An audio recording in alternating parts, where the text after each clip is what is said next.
This is what my dreams are made of. I love this dog.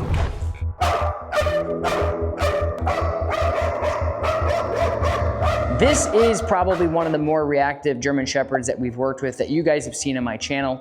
As you guys can see in the video and in my energy, I'm very, very excited to work with dogs like this. This is my passion. This is why I get up out of bed. This is why I started working with dogs. So this is going to be a great, great, great opportunity for you guys to learn how to work with a dog like this and also just see that there really are no bad dogs.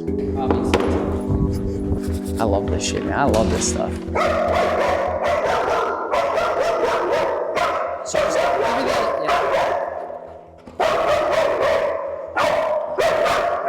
All right, and then you just back up a little bit. All right, okay. Shh, shh, shh. And then you just try to relax with her. Ari. Shh. She's gonna try to run away on us. Shh, shh. All right, I'm gonna give her back to you for a moment. All right, because I don't want her to choke herself out, switch to this. And you're just gonna put this leash on her. You can just drop that. Nice together. All right, just back off a little bit.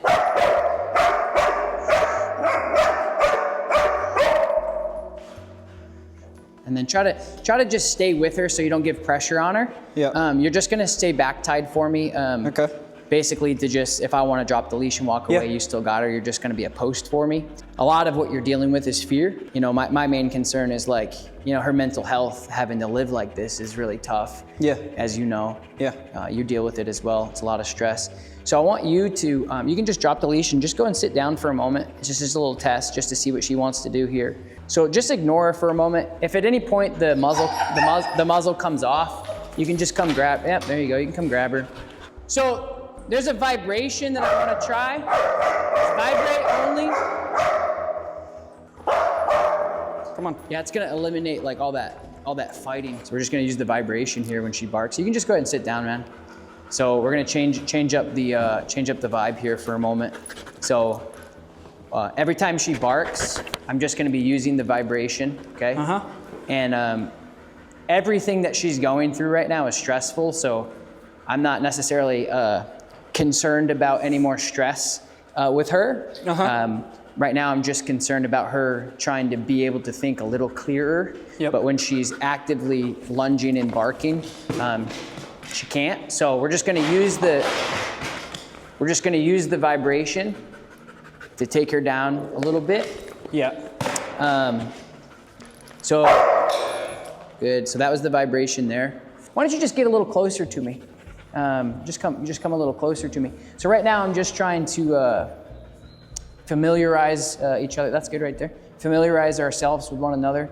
Don't hang on your leash so much. Just nice and relaxed with it. So right now I'm just doing everything I can to be neutral with her.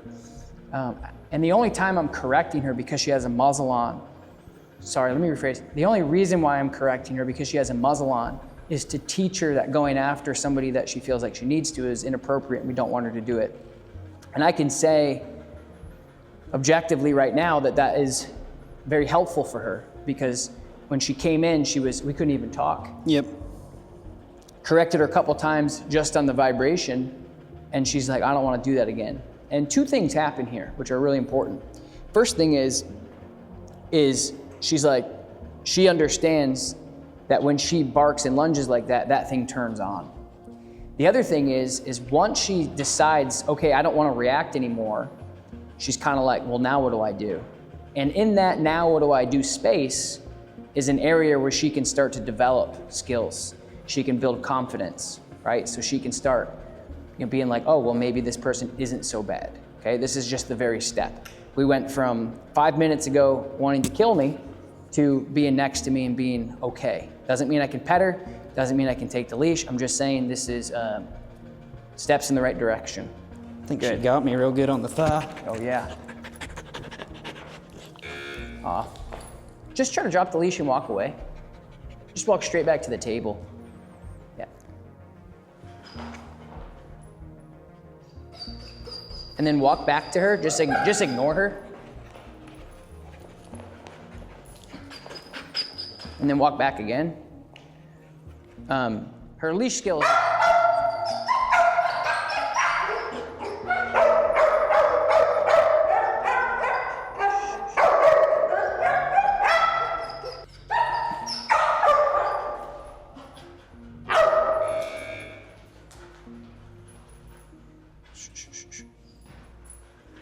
You're all tangled up here, girl.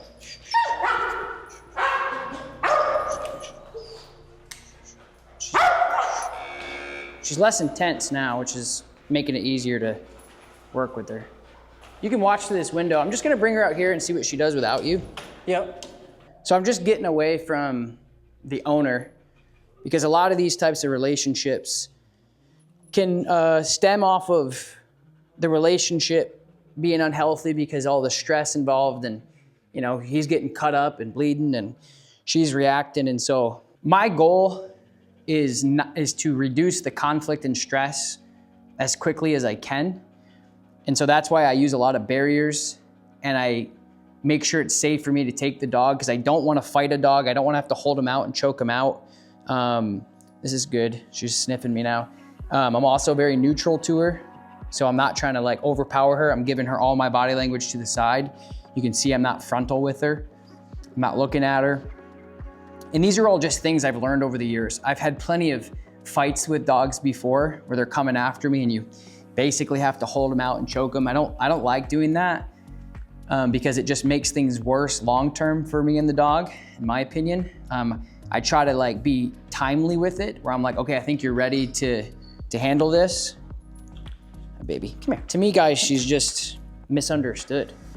Like, I know that sounds silly, and a lot of you guys out there might be watching and being like, nah, this dog's bad, but you know, I have a hard time believing that. I think she's just misunderstood. I mean, look at where we've come in 15 minutes from being uncontrollable to where she's at now. Hi, baby. So right now I have the plastic pinch collar on, so to reduce the choking. I have the e-collar on for just the vibration. The muzzle's on for the muzzle. She has a martingale collar on. She has a harness on. So people always like try to like poke and prod about like, look at all the equipment on the dog. I'm like, yeah, well, all dogs need all sorts of different stuff, right? You know, make fun of climbers for using different types of equipment and safety gear. And her life is on the line, you know, like she had to get kicked out of a vet. There's not a lot of dog trainers that would want to work with her. So I'm just messing with her a little bit out here and just feeling her out. Come here, baby. So just gonna come in here and just ignore her for me. Try not to let her jump on you. Off.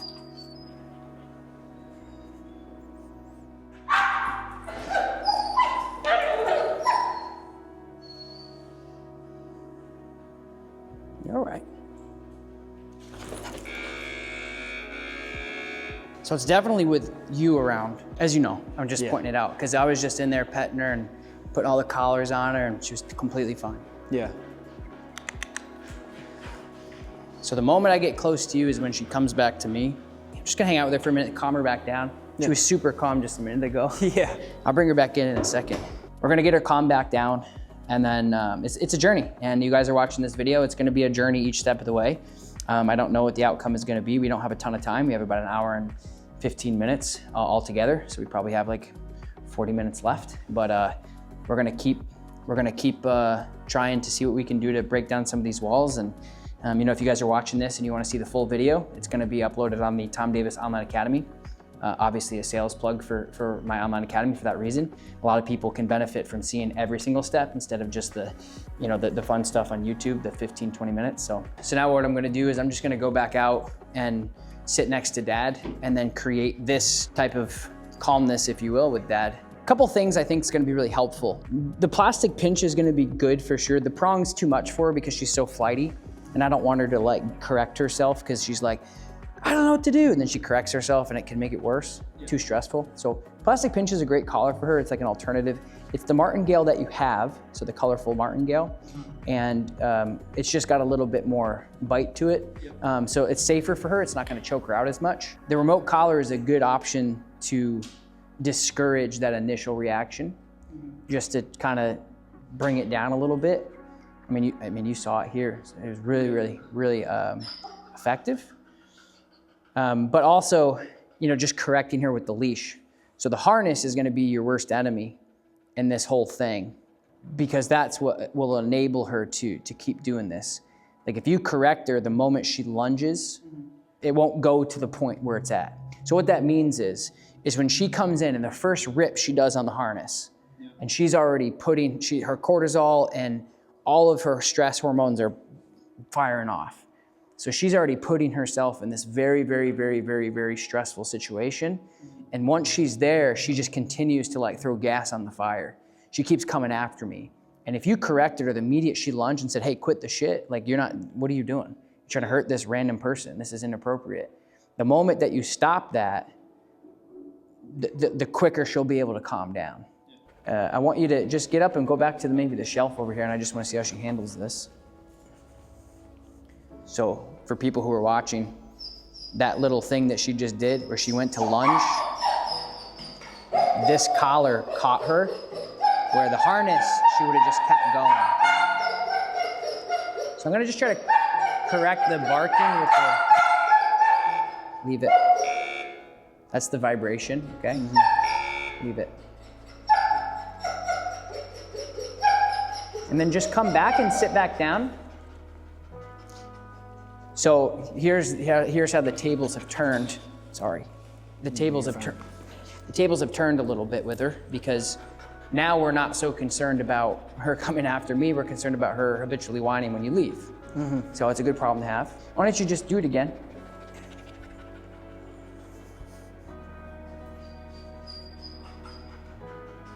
And then come back. So it's less of a problem there. That was good. Good. Off. Good. And I'm just mindful because she gets into this fight or flight where you can see it in her eyes, I'm sure. She looks at me like, oh shit, you're there. And there's Dad. Do I need to do something? Like I can see it in her eyes. She's doing it right now, where she's like constantly debating in her head if I'm okay to be here or not. Yeah. So I want you to do the same thing. And right now what we're doing, this is called desensitization. Okay. So we're just desensitizing the trigger of you leaving. Now you can come right back. And when you come back, you can give her a little bit of attention because you did really well there. Good. And then you can sit back down for a moment. So the only time that you actually want to pay her like that, just a little bit, is when she does well. Yep. Anytime she whines or barks or does something you want, don't give her any attention if you can. So we're gonna do it again.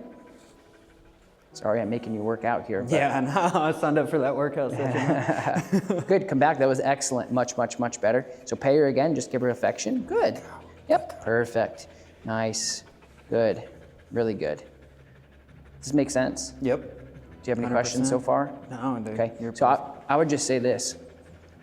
She has all the potential in the world to be a completely neutral dog. So we came in absolutely guns a-blazing, as you guys saw, and now you're seeing this dog be neutral around me. The most important thing for you to understand and for the dog owner to understand is the goal is for neutrality. This dog is not gonna be safe enough to be handed off to other random people. I wouldn't trust this dog seeing other people in the house that we don't know really well. This is a dog that just needs to understand when we react, you get corrected, and there's actual consequences for that. That's why you guys saw such a difference in the dog's behavior after we started using the vibration on the remote collar.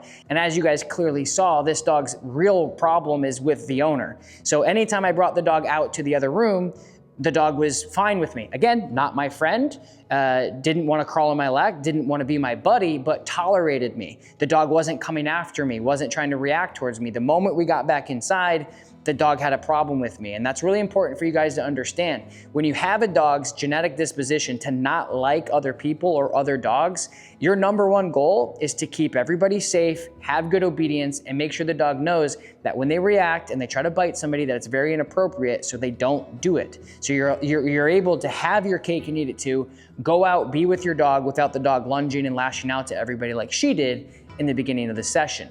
This is the first session that I've done with this dog. It's not gonna be my client because I don't live here in Tennessee, but it's important for you guys to see how fast we can make changes with a dog like this in a realistic setting. So hope you guys like this video. I absolutely loved working with this dog's owner. It takes a lot of courage to come in here with that type of dog and try to get things under control. So kudos to the dog owner, kudos to the dog. All these guys need to do in the future is to continue to work on their basics, continue to have clear communication with their dog, and the dog will live a happy life. So thanks for watching, and we'll talk to you next time. Peace.